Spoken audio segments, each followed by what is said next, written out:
Hey guys, let's discuss current affairs, and this is for the entire fortnight of 25th August to 7th September.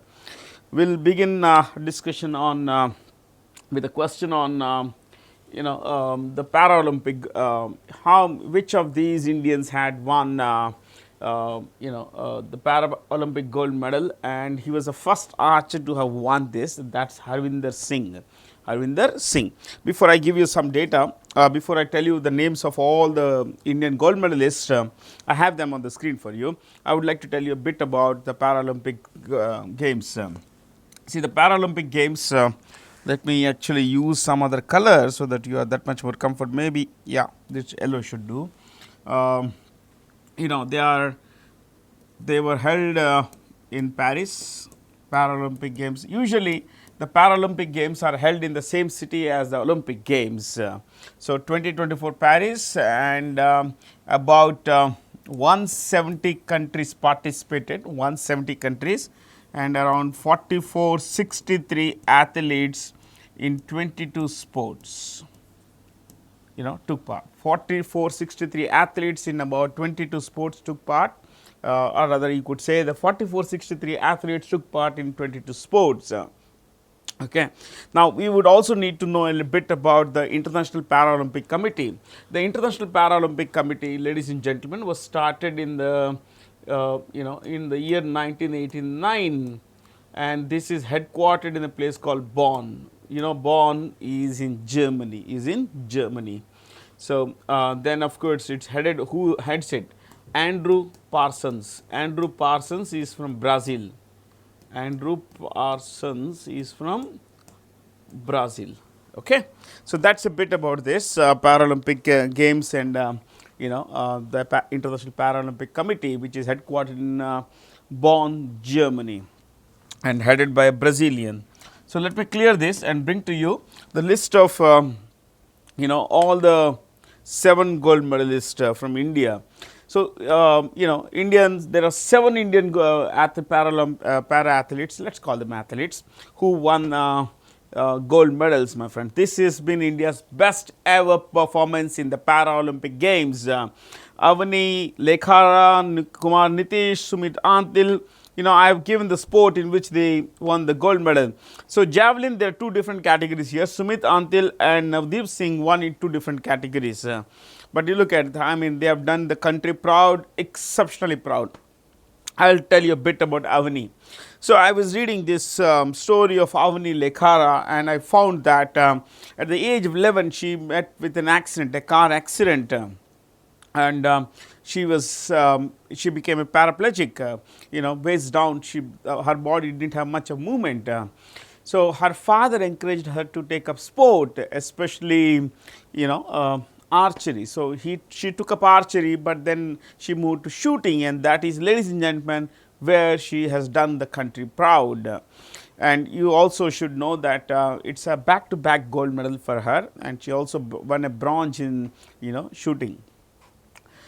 These are kind of inspiration stories we could get to, we could be, inspired by. These are kinds of stories that we should be inspired by, we could be inspired by, provided we are open to learning from the best of people around. Okay. Now, let me tell you a bit about who won what medals basically. Let me bring to you there is space here. At the top of the medals tally, number 1, usually when you rank countries or rank anything, you don't put dots after rank, okay? You don't put a dot here, because when you put a dot, it becomes a serial number. So, 1, 2, 3. So, number 1 at the top of the medals tally was China. It won a lot of gold medals. If I am not wrong, it won basically,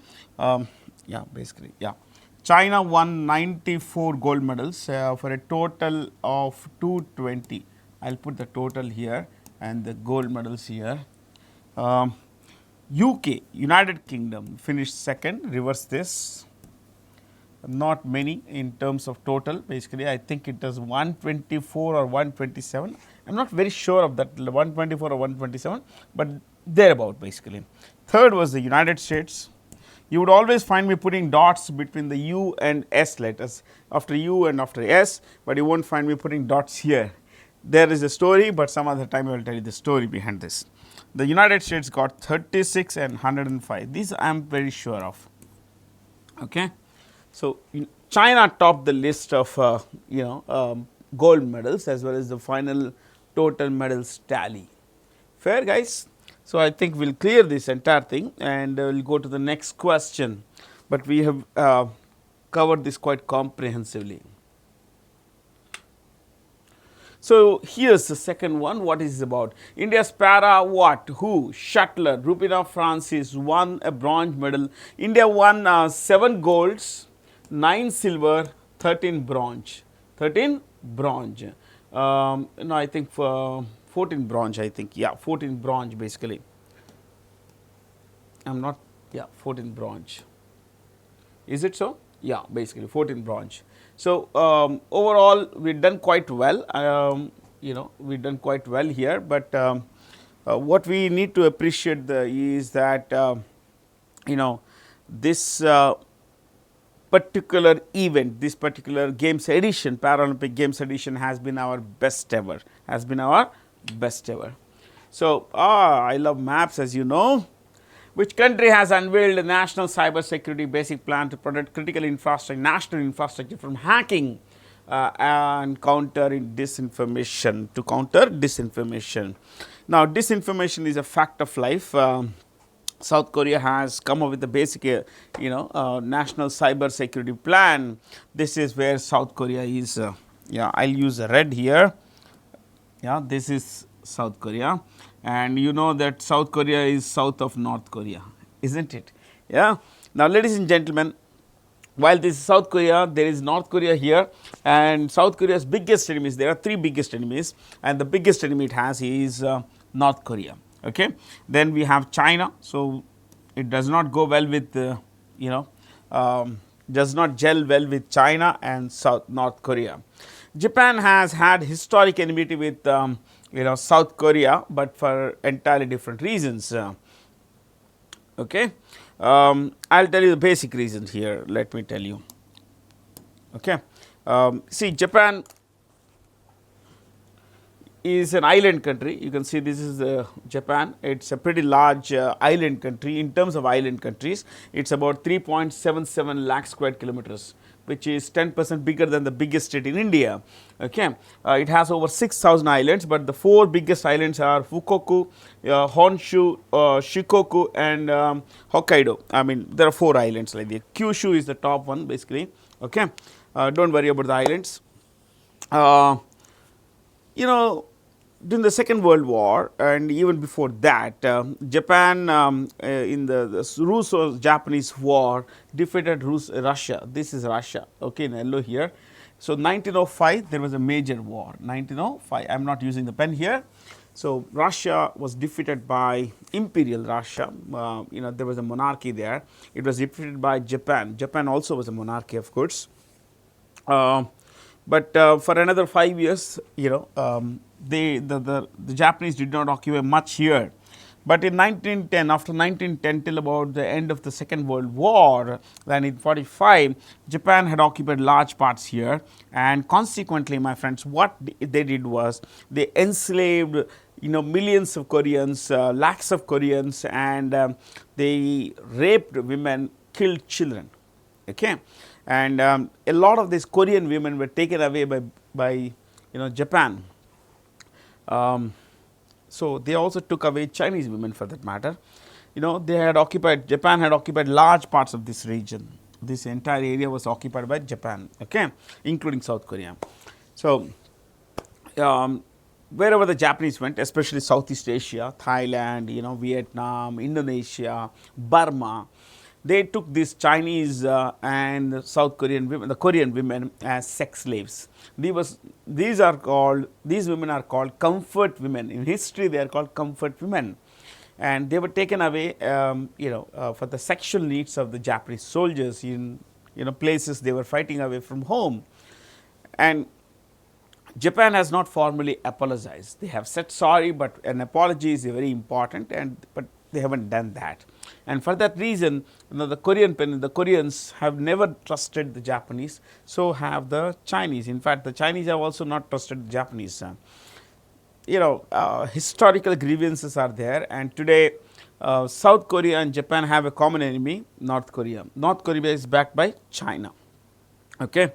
North Korea is one of the world's most advanced nuclear arsenal, as well as cyber warriors. So, China and North Korea is what South Korea is afraid of. Japan, okay, but these two, North Korea and China is what South Korea is greatly afraid of, and that's why after the Korean War that happened between 1950 and 53, it kind of went into the arms of the United States. Even today, America has about 25,000 troops in South Korea, and America has a large number of bases in Japan. So, America's presence in this area comes from this: Japan, Korea, South Korea and Taiwan, these three places. Yeah, it's a long story. I just cut it into small parts basically. Okay, see, this is Taiwan. One of the choices there. This is Taiwan. Okay. So, I wanted to discuss more, but for want of time, we could if you would want me to discuss this area further, you could always leave a comment. Maybe in the next video or so, we will discuss this. Okay. So, I guess we could go to the next one. The Ministry of Skill Development and Entrepreneurship has signed an MOU with Dash's Supply Chain Operations Academy to upskill thousands of employable youths across India. Flipkart. Flipkart is owned by Walmart. It's owned by Walmart. Flipkart is owned by Walmart. Walmart, ladies and gentlemen, is the world's biggest company. It's the biggest company on planet Earth. People say that Earth is a geographical term, world is more of a political term. You could take either, it's still the same thing. So, Walmart last year had a turnover of, would you believe, about $630 billion. Okay, $630 billion was the turnover of Walmart. It's also not just the world's biggest company by revenue, it's also the world's biggest private sector employer. It employs 22 lakh people. 22 lakh people. Okay. So, they have this company, they acquired this company called Flipkart, and because you see, it was started by two friends, Sachin and Binny Bansal. Sachin and Binny Bansal.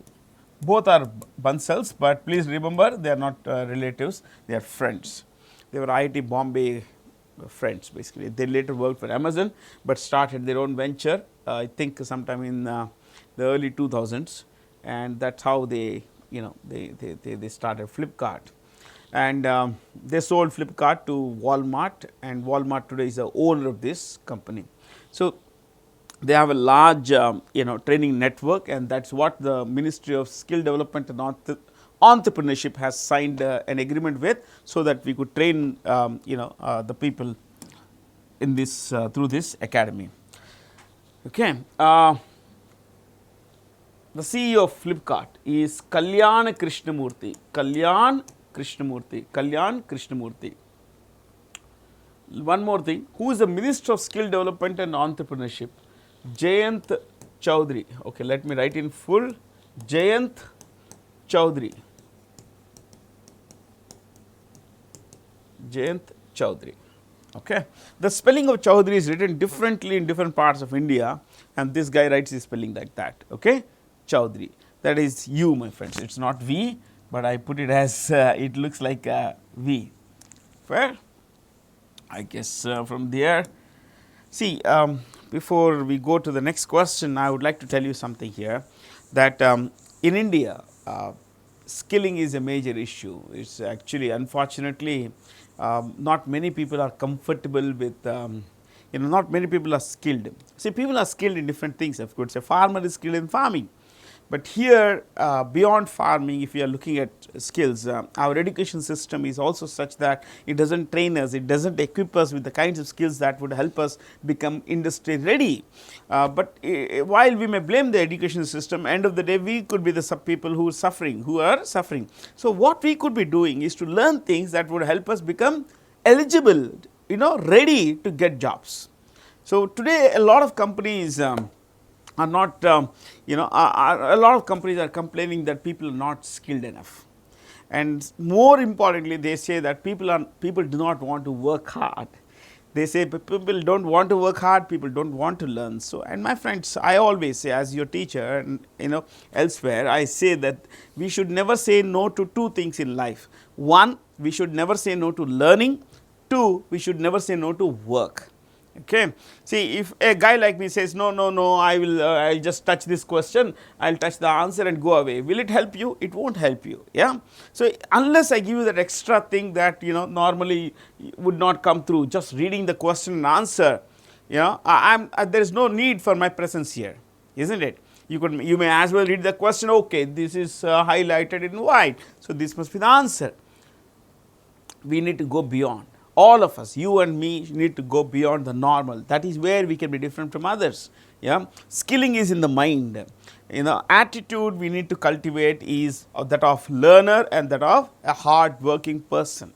Okay. Name India's second nuclear submarine commissioned on 29th August 2024. Ladies and gentlemen, INS Indian naval ship Arighat is India's second nuclear submarine. The first one is, of course, INS Arihant. INS Arihant. This is what is called the Arihant class of weapons. Arihant class of submarines. Arihant class of nuclear submarines. So, this is the second one, Arighat. If I am not wrong, it was originally named INS Aridhaman something. Aridhaman. This is the original name, but they later changed the name. Now, one more thing is that this particular submarine was the first nuclear submarine built outside the P5. So, India became the first country in the world to build a nuclear ballistic missile submarine outside, the P5. P5 is the permanent 5 or the the veto wielding powers of the United Nations Security Council. Okay. So, a bit about that, the nuclear submarines, and where were they built? They were built in Visakhapatnam at the Navy Shipbuilding Center, Visakhapatnam. Navy Shipbuilding Center, Visakhapatnam. That's where they were built. Okay. And by the way, who is the chief of the Indian Navy? Admiral Dinesh Tripathi. Admiral Dinesh Tripathi. Dinesh Tripathi. Tripathi. THI. Okay.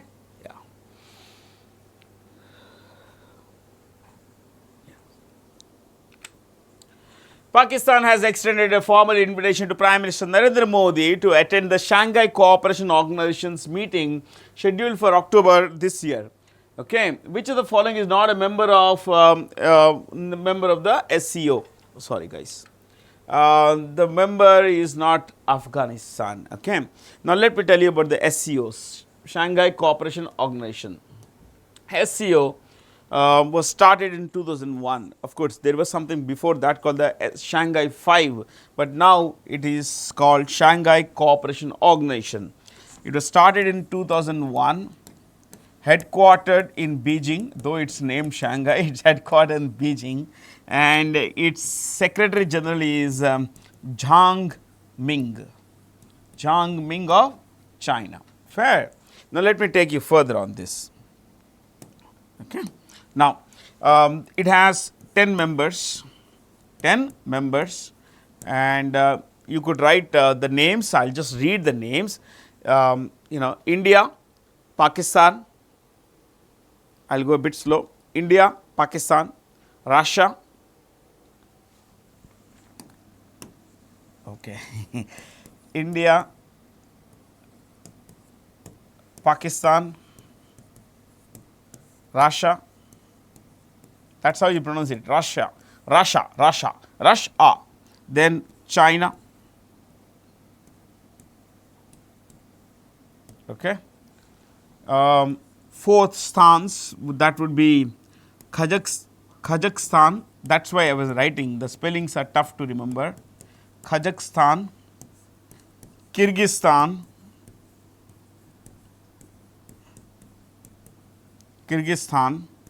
Uzbekistan,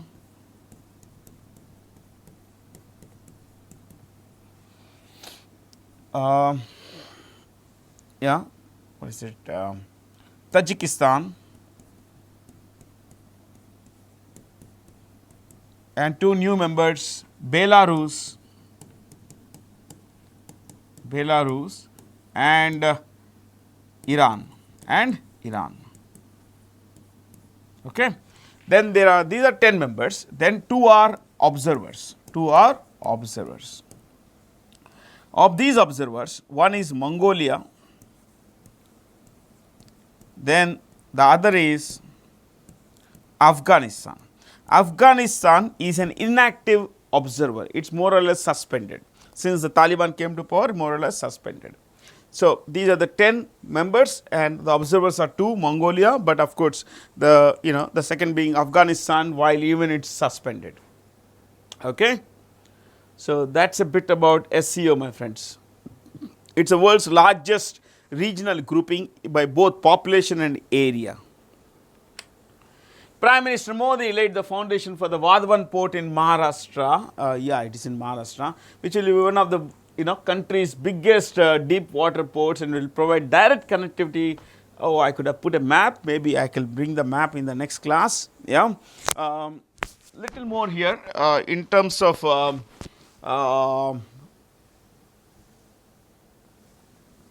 map. I can draw a bit here. This is where you find Kandla. In this class, let's look at only the ports on the east coast. Okay, the east coast.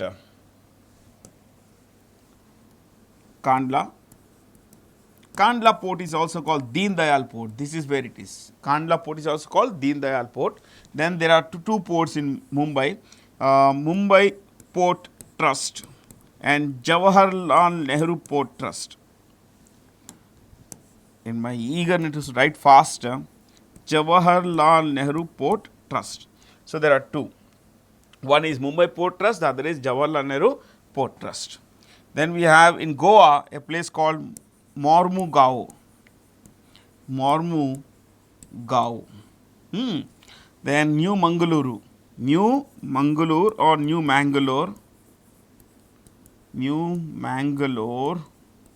could write Mangaluru also. Then one in Kochi. What is it? Kochi. In next class, I'll bring this question back, and I'll bring in a map as well, as so that you could know where is Vadhavan in Maharashtra, plus the fact that you could name the ports on the west coast as well. Sorry, east coast. These are on the west coast. Fair? The 6 on the east coast, 6 on the west coast actually. So that's about it. National Sports Day is celebrated on 29th August in India in honor of the birthday of the great hockey player Dhyan Chand. He is considered the greatest hockey player ever in the history of the game. That would include the world history. Okay, global history of hockey's greatest player is Dhyan Chand. He participated in 3 Olympic games, 1928, which 32 and 36. This was held in Berlin. This is where Adolf Hitler, it seems to have made him offer, you come over to Germany, join my country, I'll make you colonel in the German army. He said no. Of course, the great Dhyan Chand said no. Then this was held in Los Angeles, and this is where Amsterdam. Okay. So these are 3 Olympic tournaments, where Olympic games where he participated, and in all these 3 he won the gold medal. Fair. What is the national sport of India? India has no national sport. Though it's called National Sports Day, India's national sport, there is none.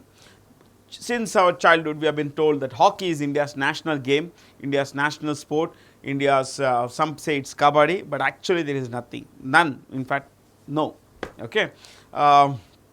India's national bird, we know. India's national vegetable, you know what's India's national vegetable? Pumpkin. Pumpkin, India's national vegetable. Okay. India's national microbe, you know what is India's national microbe? India's national microbe is Lactobacillus. Lactobacillus delbrueckii. Delbrueckii. How would you know this? This is what you would find in the kitchen. Mom would put something, some kind of thing, milk rather, some kind of curd or anything into milk to turn that into curds. So, to curdle the milk, this is put. This is the national microbe of India, Lactobacillus delbrueckii. Yes, it is recognized by the government of India. Please know that.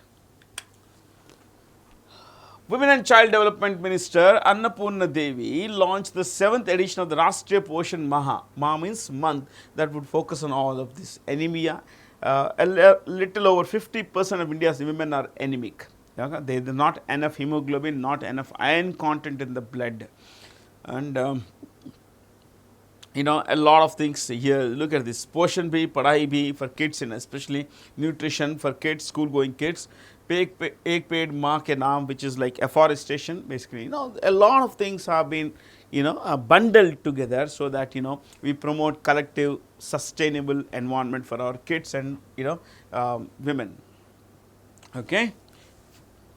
So, I think the minister's name is already here, so there is not much for me to discuss here. Prime Minister Modi has released a commemorative postage stamp celebrating the 75 years of the Supreme Court of India. The Supreme Court of India was established in January 1950. So, this is the logo, this is the motto of the Supreme Court of India, which says Yato Dharmastato Jaya. Means where there is righteousness and moral duty, there is victory. So, justice, that is, you know, with morality, keeping in mind, morality and righteousness, what's right, and it could be against certain values of certain communities, certain people, certain states, whatever, it has to be morally right. Okay. So, where dharma wins, everyone wins. The Supreme Court of India has 34 members, 33 judges plus 1 CGI, 33 judges plus 1 CGI, that is 34 members. So, what about the Exim Bank of India? Export Import Bank of India is headed by Harsha Bangari, Bangari. You know that NABARD, National Bank for Agriculture and Rural Development, National Bank for Agriculture and Rural Development is headed by Shaji KV. Shaji KV. That's how he writes his name, so we'll go with that. Okay. So, the rest are easy basically, the 3 and 4, choices 3 and 4. India was ranked 40th among 132 economies globally in the 2023 edition of the Global Innovation Index published by the World Intellectual Property Organization, WIPO. What are the top 3 countries? India's rank was, of course, 40, as the question says. Number 1, world's most competitive economy is, innovative economy is Switzerland. Second, Sweden. Third, United States. So, 3. India's rank 40th. Now, one more thing. See, we don't have to look at the least innovative index. That's the last one on the index. Okay, least innovative country. So, WIPO, it was started in 1967. It's headquartered, as you would understand, in Geneva, in Switzerland, and it's headed by a Singaporean called Darren Tang. He is from Singapore. Darren Tang. The rest of these choices, I think we have been discussing for ages now. The World Bank, IMF, and all this. Yeah, one you could look at is UN Trade and Development. It's also called UNCTAD. It's also called UNCTAD, but that is a full name now. United Nations, earlier it was called United Nations Conference on Trade and Development. Now it's called United Nations Trade and Development. It's, what is it? It's headed by Rebecca Greenspan. She is from this is Pan, P, okay. Greenspan, she is from Costa Rica in Central America. Costa Rica. There are first three choices are pretty, and we all of you would be conversant with the first three. According to the World Trade Research Initiative, India's report on India's trade in H1. H1 is the first 6 months of first half of 2024. This is a calendar year. Okay, would be like India had a trade surplus with 151 countries. India registered a trade deficit with 75 nations. See, India's largest trade surplus was with the US. D. India's largest trade deficit was recorded with China. See, I normally remember numbers, but today I wrote the numbers as far as the trade is concerned. Very confusing numbers. So what I am going to share with you are numbers. Basically, these are all yellow, na? So I can I'll use red here. Okay. So rank. Okay, 1, top 2. Okay, we can make it top 3. We can make it top 3 otherwise. 1, 2, 3. Country. We can look at exports, imports. Total trade is okay. Then you can look at something more. You could look at trade surplus plus or minus. That is surplus or deficit. Fair? Surplus or deficit. So let's look at the United States. India and US have had the highest trade. Okay, I am reading from this, ladies and gentlemen. I am not claiming that I can remember all these things. I think red is a bit, flashy. Fair? And 35 plus 35 for a total of no. I think this is the total. I am so sorry, guys.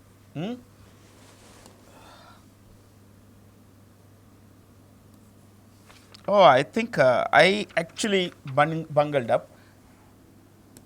Okay, United States total trade, exports, imports, surplus or deficit.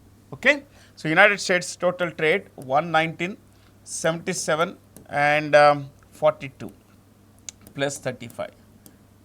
See, you have a trade surplus. See, trade balance is the difference between the exports and imports. Trade balance is the difference between the exports and imports. When you have more exports than imports, you have a surplus, a trade surplus. See, in this case, we have our exports to US were more than our imports. So, we have a trade surplus. But when you have a scenario where we have our imports are more than our exports, we have a trade deficit. So, that would be China. Number 2, China. China 118. This is just, we exported goods worth just $66 billion, but we imported stuff worth, think about it. I mean, there is a lot of gap, na? 3. So, United Arab Emirates. So, from here 35, but we imported a lot more. So, we have a trade deficit here. Okay. Now, you see this in the top 5, even if I add 4 and 5, though it is not here, you would find that our exports, to those countries are less than our imports from those countries. So, except for the US, we have ran a trade deficit with the top 5 countries. Okay. Now, the total exports of India, ladies and gentlemen, this is for financial year 23-24. Okay. It is not just in the 6 months. entire 12 months period last financial year. So, the total is this: 437 were our exports, 678 were our imports, total trade deficit was 241, all total of India, okay, total.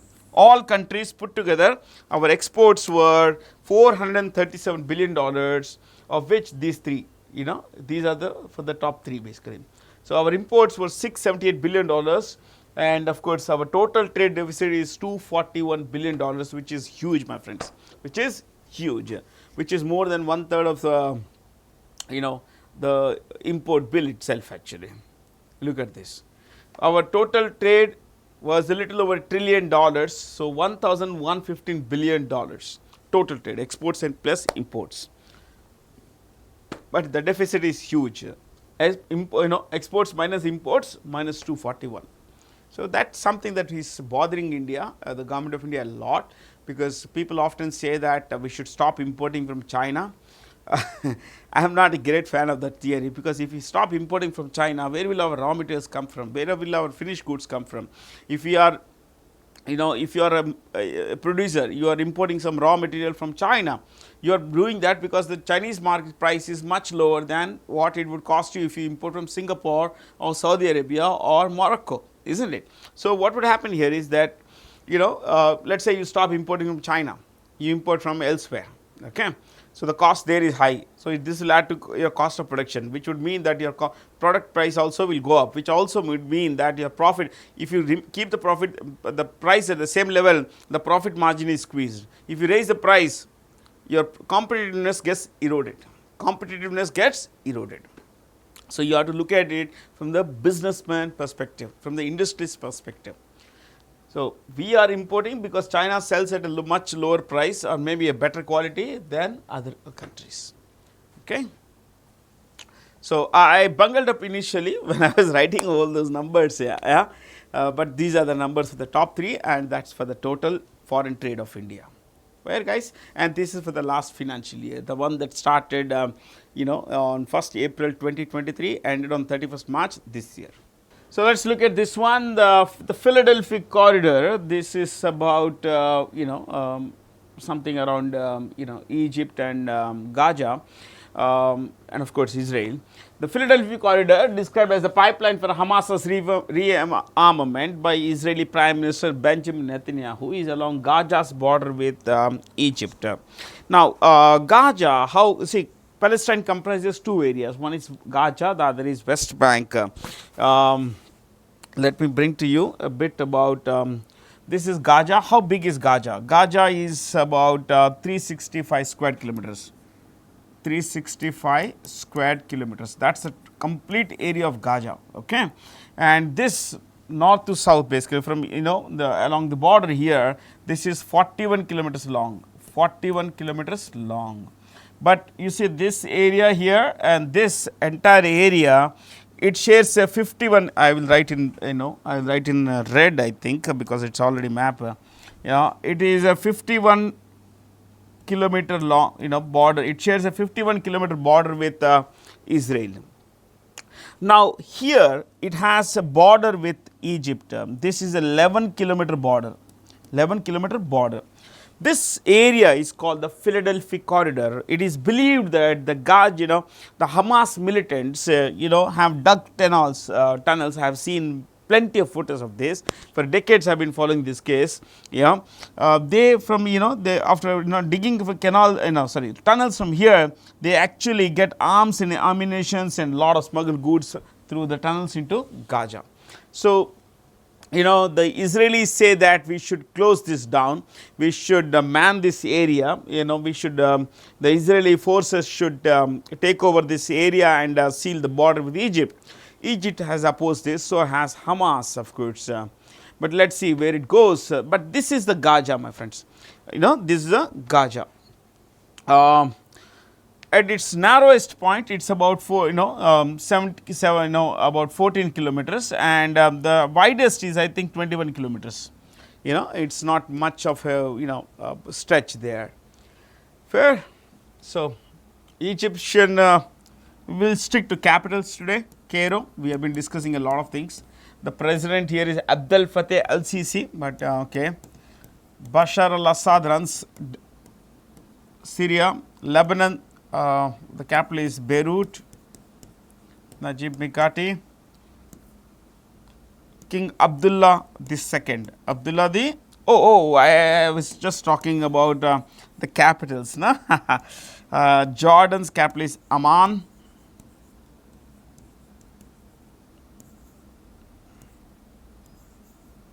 And Israel, of course, we know Jerusalem. Jerusalem. Though a lot of countries don't accept this as a capital. So, there are always disputes in international, what we say, in the international area. So, international arena, there are always disputes, real estate disputes they are called. Some people call them mere real estate disputes. These are religious, ideological, sectarian, resource based disputes and all that. Prime Minister Narendra Modi has embarked on a first ever bilateral visit to Brunei. Bi means two, lat means side, so two-sided, okay. Bilateral visit to Brunei, and the capital of Brunei is the Bandar Seri Begawan, that's the capital. This is the island of Brunei, the island of Borneo. This you can see here is the island of Borneo. What is it? Borneo. The southern part is Indonesia. You see similar color here. Indonesia comprises more than 16,000 islands. The northern part, you see this here, Malaysia, and they have similar color. This is Malaysia. Within the Malaysian portion, there is this area you see here, this line here. This is Brunei. This is Brunei. Brunei's capital is Bandar Seri Begawan. Area is a very small. It's a very small place. I think it is about 5765 square kilometers. And the population is pretty small, about 4.6 lakh people, okay. And the GDP is, it's a very small country, but it's the 9th largest, oil exporter, 9th largest oil exporter, and that gives it a GDP of $14 billion. And most of, this is an absolute monarchy. The Raja here, the Sultan is Muda Hassan al Wadullah Bolkiah. I will write Muda Hassan al Wadullah Bolkiah. Let us write Hassan al Bolkiah. Okay. Oh, he has been there since the late 1980s because that is when I first heard of him, 1987. He was the second richest man in the world because at that time the richest man was a Japanese guy called Oshiaki Tsutsumi. But he fell off the map and he still is one of the richest men in the world. While ago we did, this is Singapore. You see, this is Singapore. This is the tip of the Malaysian Peninsula. This is where you find Singapore. Okay. This is the capital of Papua New Guinea. Papua New Guinea. This is the island of Guinea. And the western part is, Irian Jaya, or is called Indonesia, and this is Papua New Guinea, the eastern part. Okay. Ouagadougou is the capital of a place called Burkina Faso in Africa. Burkina Faso, I did not see this choice at all, but this is the capital of Burkina Faso in Africa. Canberra is in Australia, the capital of Australia. The centre has notified the constitution of the 23rd Law Commission of India, and remember the Law Commission of, all of these are right. The term of the Law Commission will be for 3 years. It's always a term based ad hoc committee, and it is always, remember this, there is no mention of the Law Commission of India in the constitution. So it's not a constitutional body, but it's a statute, it is a what is called an executive, it's based on an executive decision. So the government has to pass a resolution to come up with this law commission. So the law commission usually has one full-time chairperson and four full-time members. But as of today, no chairperson has been appointed. No chairperson has been appointed. What's the major job of the law commission? The major job of the law commission is to advise the Ministry of Law and Justice on reforms, on what could be brought in, what should be done away with in terms of laws and all that. Okay. The current Minister of Law and Justice is Arjun Ram Meghwal. What's the name? Arjun Ram Meghwal. Okay. So, as of now, this is basic stuff of course. It's a term based ad hoc temporary committee. For the ad hoc means for the set purpose only, to advise the Ministry of Law and Justice.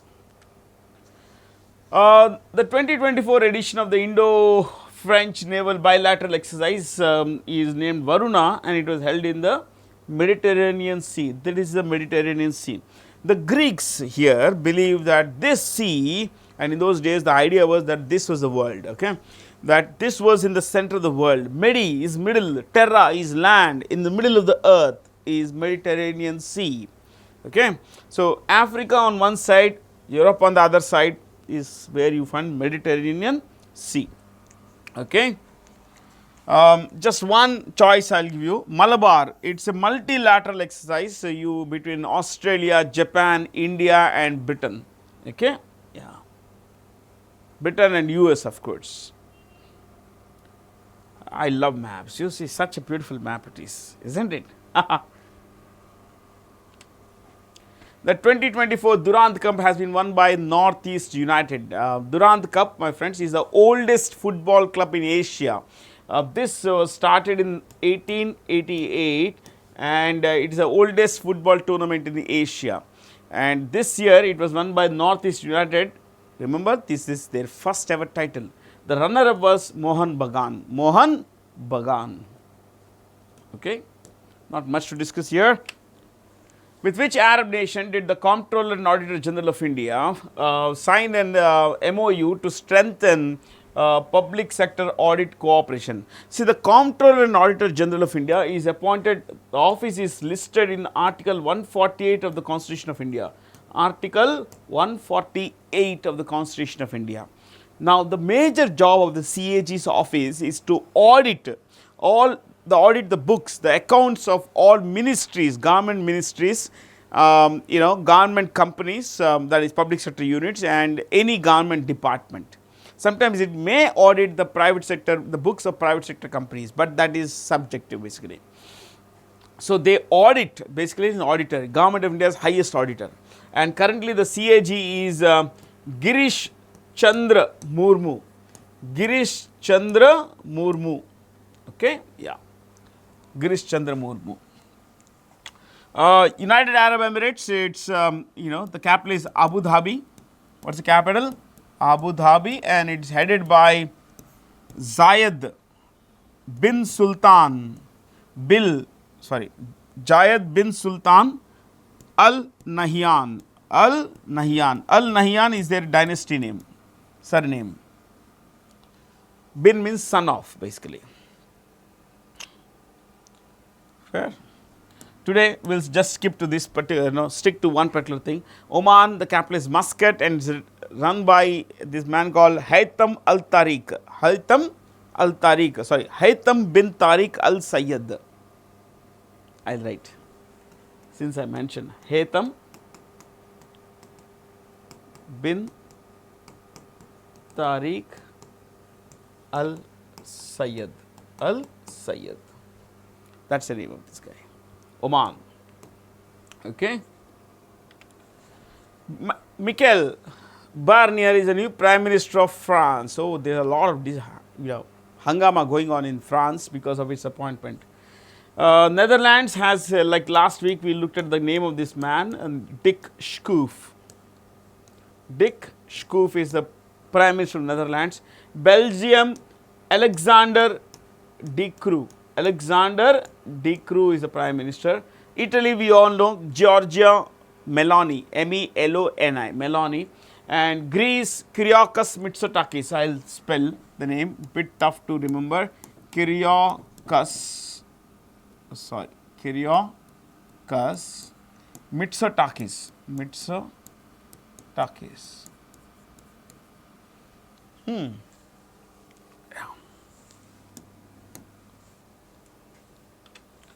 The first International Solar Festival was organized by the International Solar Alliance in New Delhi.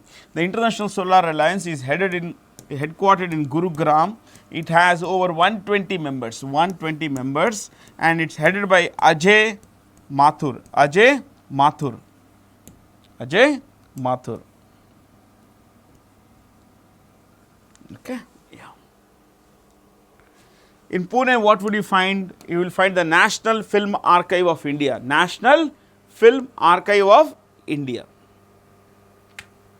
Who was honoured with the Youth Icon Award 2024 sports category at the first edition of the FICCI Young Leaders Awards. What is FICCI? We'll stick to this. FICCI, Federation of Indian Chambers of Commerce and Industry. Let me repeat, Federation of Indian Chambers of Commerce and Industry. And ladies and gentlemen, it is headed by President Dr. Anish Shah, who is a Group CEO of Mahindra Corporation, basically Mahindra and Mahindra. Dr. Anish Shah. So, Neeraj Chopra is the javelin star of India. Which premier institution has partnered with the RBI Innovation Hub or RB Innovation Hub to revolutionize the fintech sector in India, financial technology sector in India? I am Kozhikode. Kozhikode, as you know, is in Kerala. This Kozhikode is also called Calicut. Earlier it was called Calicut, British name. Of course, traditional name, old name is Kozhikode. Not much to discuss here. Which firm launched India's first Android-based cash recycling machine? This is also not much to discuss. At the Global FinTech Fest 2024, in collaboration with the National Payments Corporation of India, the NPCI. I will discuss only this. Is a subsidiary of, more or less, it's a joint venture of RBI and the Indian Banks Association. More than 50 banks hold stakes in the NPCI. It's headquartered in Mumbai, and it is the mother of UPI, Unified Payments Interface, and it's headed by Dilip Asbe. Yeah, I guess that should do, my friends. In which of the following areas did India and Singapore sign MOUs recently to strengthen further cooperation between the two nations? Well, all of them, health, skill development and all that stuff. This is Singapore. I showed you a map of Southeast Asia and all that stuff. We looked at Borneo a while ago. This is where you would find Malaysia's tip of the Malaysian peninsula. Fair? The thing about Singapore is that its total area is 735 square kilometers, of which 25% is reclamation or reclaimed land from the sea. All samudra, but they filled in the samudra and took the land from the sea. Okay, 25%. Its population is about 60 lakh. 59 lakhs, make it 60. And its prime minister is a guy called Lawrence Wong. Its GDP per capita, that is total GDP, total national income divided by the total population, is $91,000. $91,000. That's a lot of dollars, isn't it? It's named. See, many people say that. You see this area. This is more or less reclaimed. This area, airport area. It's called the Changi International Airport area. So, there are a lot of things that you could learn, my friends. You just have to keep an eye and ears open. Keep not an eye, eyes and ears open.